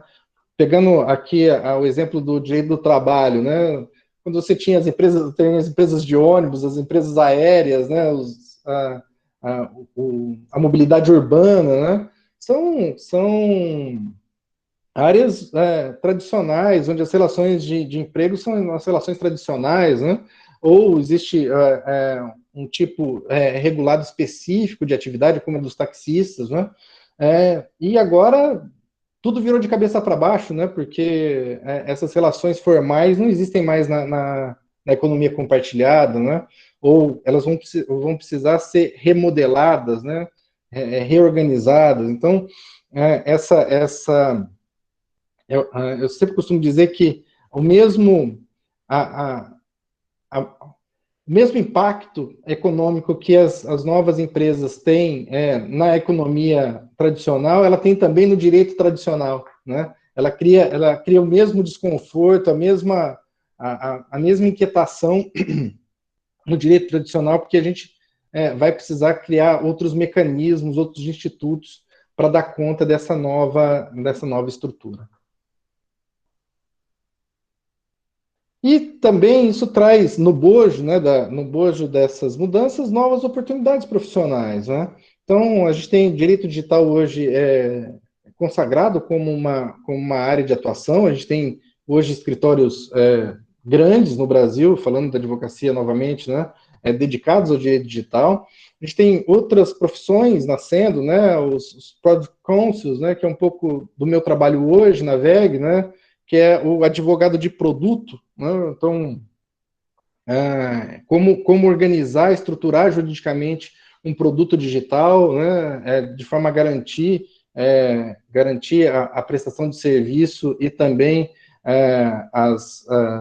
fazendo as limitações de responsabilidade e o estabelecimento das obrigações de forma estruturada, né? A área de privacidade e proteção de dados, eu acredito que ontem vocês tiveram uma palestra que acredito que tenha sido brilhante do Bione, né? Então, é uma área nova, bastante importante, né? A gente tem toda uma área de gestão jurídica, né? Porque aqueles parâmetros sobre os quais a gente conversou lá atrás, né? De SLA, de entrega de valor, né? Cada vez isso vai ser mais importante, né? Tanto falando na advocacia de escritório, quanto na advocacia corporativa, né?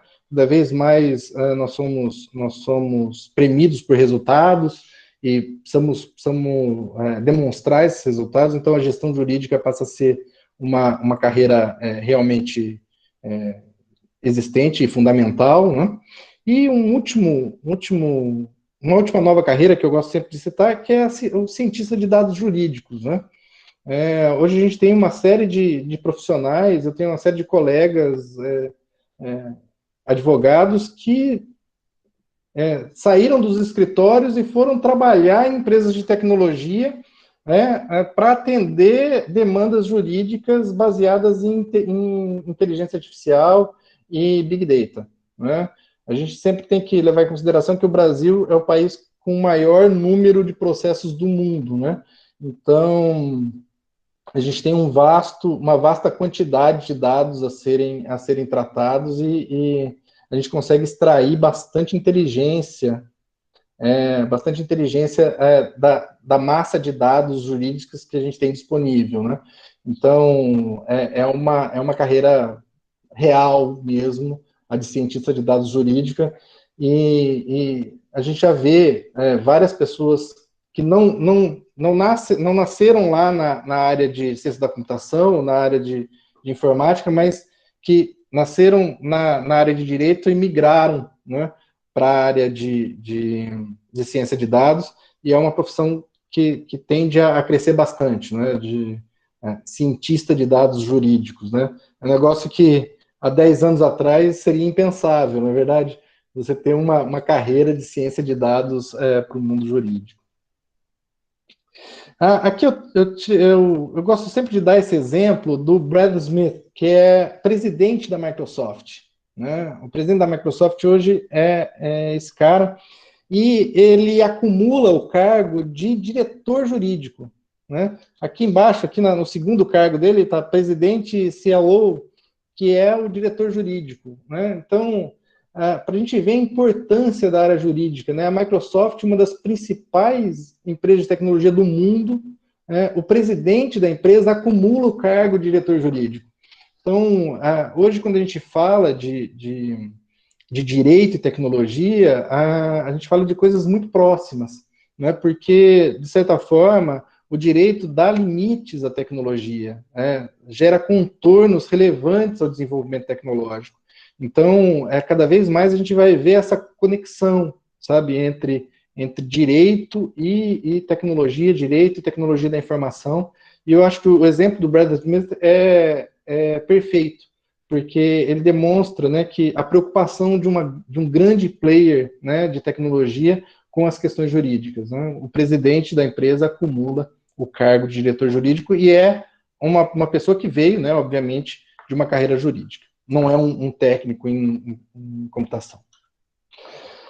E, já caminhando para o final, né, a gente vê novas demandas jurídicas aparecendo com o direito digital, né? E eu gosto muito desse exemplo da Carrie Fisher, né, que é a princesa Leia, né? E sobre as possibilidades de reconstrução, né, de uma pessoa, né? E os desafios que isso traz para o direito, né? Eu gosto de dar um exemplo, né, se um dia os familiares da Carrie Fisher autorizassem o uso das imagens da Carrie Fisher para enquanto jovem, né, inclusive, para uma produção de cinema adulto, né? os fãs da Princesa Leia teriam direito de não ver isso acontecendo, né? Quer dizer, existem direitos da personalidade pós-mortem a serem preservados, né? Antes era impensável isso, né? Hoje, com essa possibilidade de reconstrução total, né? Você consegue reconstruir perfeitamente a pessoa digitalmente, né? Então, como que isso vai se refletir nos direitos da personalidade, né? Vários doutrinadores da área de direitos fundamentais vêm tratando desse tema. O Ingo Sarlet, por exemplo, é um deles, né? Que vem falando já de maneira consistente em direitos da personalidade pós-mortem, né? São questões que são relevantes e que desafios novos trazidos pela tecnologia, né? Um outro ponto, um outro exemplo que eu acho interessante é a inteligência o caso do assistente virtual da Amazon, né? Que testemunhou um homicídio, né? Então, a Alexa, né, o Echo, aquele equipamento que tem a Alexa na casa da pessoa, né? Ouve tudo o que está acontecendo, né? Pode ouvir, por exemplo, um homicídio, né? Como é que eu faço para extrair essa prova, né? Que tipo de prova é essa, né? Teve um caso onde a Alexa percebeu uma agressão e chamou a polícia, né, nos Estados Unidos. Então, como é que ficam essas questões, né? Não só da privacidade, mas da produção da prova, né, no caso dos homicídios, né? Será que o juiz pode perguntar para a Alexa, né? Porque a Alexa é responsiva, né? O juiz pergunta, Alexa, o que você ouviu naquele dia? E aí aquilo lá tem valor de quê, né? De que prova? Certamente não é um testemunho, né? Mas não é uma prova que não tem valor, né? Então, como é que a gente vai valorar, vai apreciar uma prova feita dessa forma, né? Uma prova responsiva, né? Outra questão interessante é a questão do direito de personalidade dos robôs, né? O Parlamento Europeu já sinalizou positivamente para a existência de personalidade jurídica para robôs. Esse é um tema super polêmico, né? Será que faz sentido a gente ter personalidade jurídica para robôs, né? E aí, o exemplo que eu costumo dar é como seria espantoso para alguém no século XV, né? Ouvir que temos personalidade jurídica, né? De pessoas jurídicas, né? Entes, ficções jurídicas, né? Que representam uma pessoa jurídica. Então, para nós é uma ficção muito natural, né? Possivelmente para os nossos filhos a personalidade jurídica do robô também vai ser tão natural quanto é para a gente a personalidade jurídica, né, de uma pessoa jurídica, né? E novas capacidades vão ser exigidas, né, dos profissionais, né? Então, a gente vê o próprio STF investindo lá em inteligência artificial com o Vitor, né? O CNJ acabou de, bem recentemente, estabelecer uma resolução específica para uso de inteligência artificial no Poder Judiciário, né? Então, você tem o CNJ se estruturando e definindo regras para a utilização, quer dizer, a gente não está falando mais de algo que pode acontecer, a gente está falando de algo que acontece e já tem regulação feita, né? Então, pensar que a gente vai ter um direito sem inteligência artificial, sem aproveitar dos avanços tecnológicos e dos avanços da tecnologia da informação, é uma fantasia, né? A gente já sofre a influência disso, né?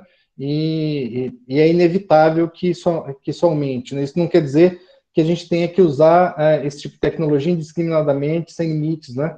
Mas a gente precisa ter a regulação adequada para que a gente possa usar essas tecnologias da melhor forma possível.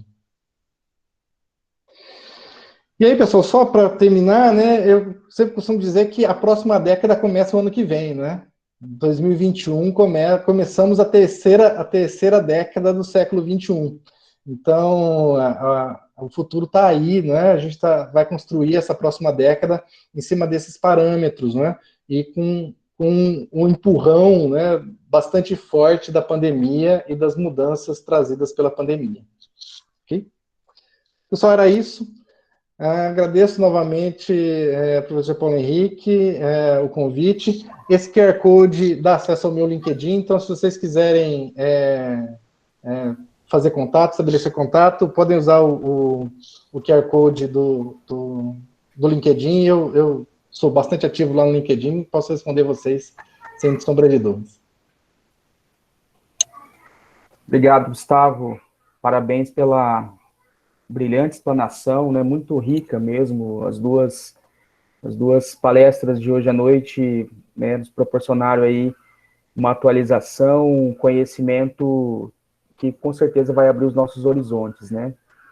Como foi falado, né, por todos que trouxeram a temática, o direito digital, a inovação, ela vai afetar todas as áreas do direito. Nós não estamos falando mais de uma disciplina específica, né?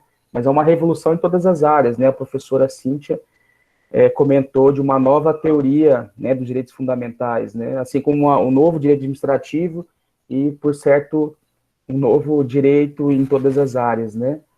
Então, de extrema relevância, né, os alunos terem já esse contato, né, e ter o conhecimento do mercado de trabalho, da perspectiva do mercado de trabalho, que isso é muito importante, que os nossos alunos conheçam, entendam, né, como também já mencionei, né, certamente a nossa situação no que diz respeito ao mercado de trabalho do direito não como já está aí os estados do Sudeste e Sul do Brasil, mas isso está chegando, né, e os alunos, não só os alunos, né, os profissionais, né, os bacharéis, os advogados, enfim, todos os operadores precisam estar afinados com essa nova realidade, senão vai ficar para trás, né.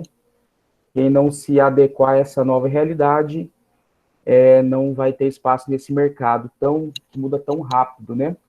Tem algumas perguntas aqui, começando aqui com a pergunta da Rosana Takeshita. Ela pergunta o seguinte: já existe atualmente mecanismos jurídicos capazes de solucionar a problemática da proteção dos direitos fundamentais dos usuários frente aos aplicativos digitais que lucram com a gratuidade compulsória dos dados pessoais? Somente o compliance digital implementado nas startups é suficiente para garantir essa proteção? Rosana, excelente pergunta, obrigado pela pergunta. Esse eu acho que é o grande desafio que a gente tem hoje, né? De como criar regulações que são realmente efetivas, né? Uma grande discussão hoje no mundo sobre os mecanismos de regulação de uso dos nossos dados pessoais, né? Alguns doutrinadores já questionando bastante firmemente as próprias leis gerais de proteção de dados, como a LGPD, a GDPR, né? E esses modelos de autorregulamentação, né? Porque, de certa forma, os modelos de compliance em geral, né? Eles transferem para o próprio ente administrado, né? Parte das atividades de fiscalização, né? Do ente público, né?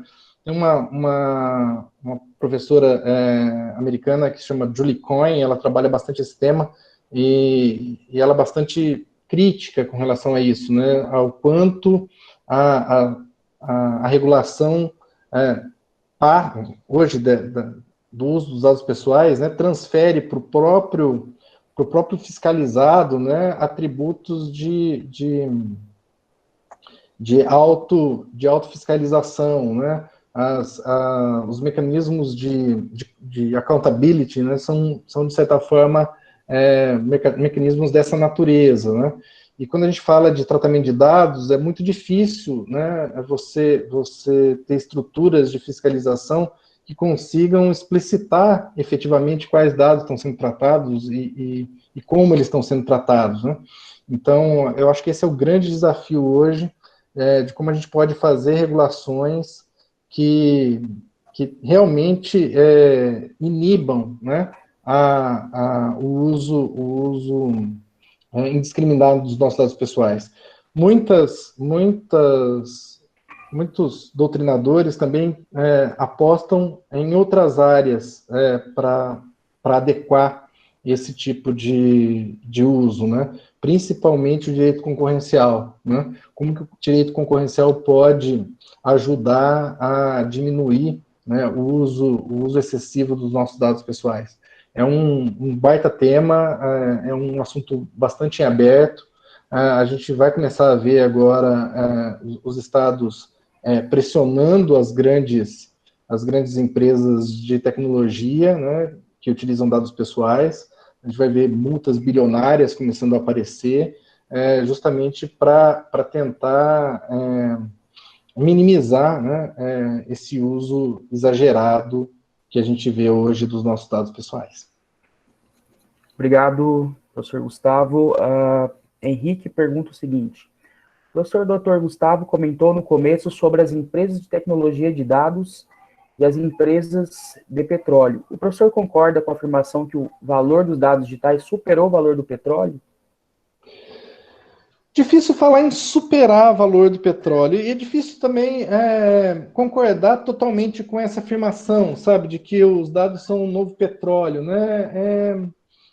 Os dados e o petróleo têm diferenças significativas, né? O que torna o problema dos dados até bem maior, né? Porque os dados, o petróleo é um bem que na economia se denomina de bem rival, né? Quando eu me aproprio de um bem rival, né? Eu me aproprio e todos os outros, né? Não podem ter acesso àquele bem, né? Então, a gasolina que eu pus no meu carro, ninguém mais pôs, né? Ela está comigo, ela é minha, eu vou consumir aquele bem por inteiro, né? Dados são bens não rivais, né? O fato de eu possuir não significa que só eu possuo, né?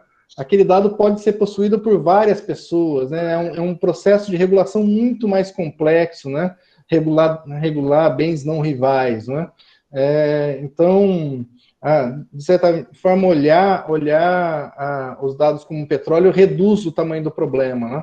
A gente tem hoje uma matéria dentro da economia da informação, que já é uma área da área de estudos da economia, uma sub-área, né, de economia da privacidade, né? De como como funciona, como os entes econômicos funcionam, né, no uso e apropriação dos nossos dados, né, e como é difícil para o titular do dado, primeiro entender esse mercado, né, porque a maioria esmagadora das pessoas, quando entra num serviço gratuito, acha que está ganhando alguma coisa de verdade, né, que não está deixando nada lá em troca, né.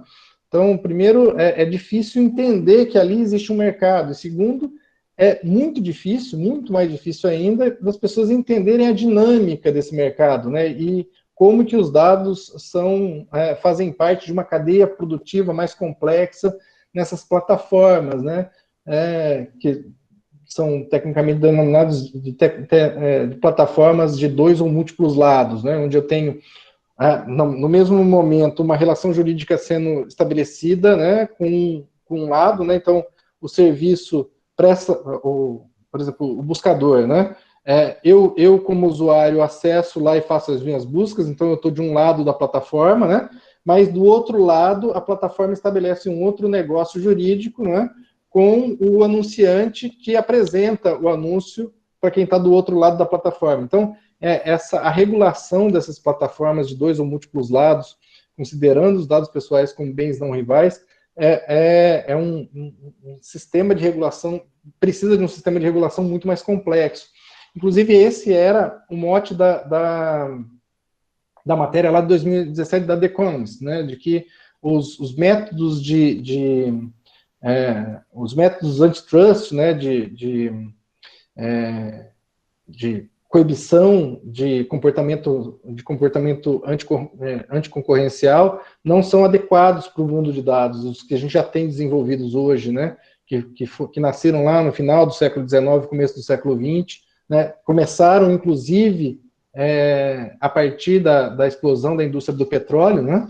Agora a gente está tendo que revisitar e remodelar, né, a legislação antitrust para esse novo mercado, né, de dados. Então, de certa forma, a comparação dos dados com petróleo reduz um pouco o tamanho do problema, que é muito maior, né? Até porque é um mercado de muito mais difícil regulação. Ok, tem mais uma pergunta. No filme Fahrenheit 451, existe um robô como Alexia que ajuda a manter o controle social de regime autoritário dentro das casas. O professor acha que isso é um perigo para o futuro ou apenas ficção científica? Ficou cortado uma parte aqui. O professor acha que isso é um perigo para o futuro ou apenas ficção científica? Eu acho que é um perigo para já, né? Não é nem um perigo para o futuro, né? É um perigo para já, né? Porque hoje o que a Alexa ouve em casa vira indicação de vendas para a gente, né? Então, de uma maneira ou de outra, essas tecnologias induzem comportamento, né? Não é à toa que elas são usadas, por exemplo, em época eleitoral, em processos eleitorais, porque elas são eficientes, elas são indutoras de comportamento, né? Então, hoje talvez a gente não tenha um autoritarismo explícito governamental, mas, de certa forma, a gente vive num certo totalitarismo das plataformas, né? A gente é tão dependente delas e tão dependente das indicações que elas trazem, que, de certa forma, elas definem muitas das nossas decisões, né, das nossas atitudes, né? Porque, no final das contas, a gente muito do que a gente é o que a gente navega, né? São as coisas que a gente vê nas redes sociais, na internet em geral, né? Então, muitos dos nossos passos são dados em ambiente digital e essas plataformas, de certa maneira, elas induzem os passos, né? E principalmente, né, o principal objetivo não é necessariamente oferecer o melhor serviço ou conteúdo mais adequado, mas criar a melhor experiência de interação do usuário com o anunciante, né? Esse é o principal objetivo, né? A gente tem que sempre ter isso em vista, né? Que a plataforma é tão mais eficiente do ponto de vista econômico, quanto mais ela é eficiente na entrega de publicidade, né, nas de uso gratuito. Isso mesmo. E aproveitando esse gancho que você comentou, Gustavo, sobre a formação de opinião através desses algoritmos e das plataformas, né? E você também estudou na sua tese de mestrado sobre os direitos fundamentais relacionados a isso, né? O que seria, né? Como seria, dentro dessa nova teoria de direitos fundamentais que levasse em consideração isso, essa proteção, né, à população de modo geral contra esse tipo de manipulação dos dados e da formação de opinião? Não sei se você abordou essa temática na sua dissertação. Na minha dissertação, eu não entrei muito na formação de opinião, né? Mas, no final das contas, eu acho que tem um aspecto relevante, que é entender a capacidade de disposição sobre os próprios dados como um direito da personalidade, né? Porque, no final das contas, os dados pessoais formam a nossa personalidade, né? Eu gosto sempre de dar um exemplo, que se uma pessoa, né, amanhece um dia e fica sabendo que o pai biológico dela não é quem ela pensava que era, do ponto de vista fático, nada mudou, né? Porque a pessoa que é o pai biológico dela sempre foi o pai biológico dela. Então, do ponto de vista fático, no mundo fático nada mudou. Mas para essa pessoa mudou tudo. E o que mudou na vida dela? O acervo informacional que ela tem sobre ela mesma.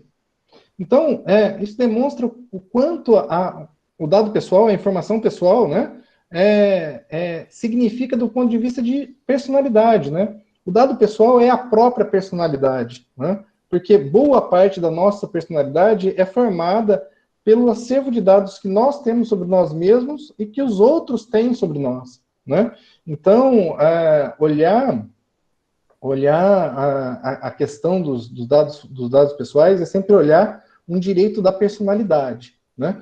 Mas sem esquecer que, do outro lado, né, a gente tem dados pessoais sendo vistos como um bem econômico, né, como algo economicamente apreciável.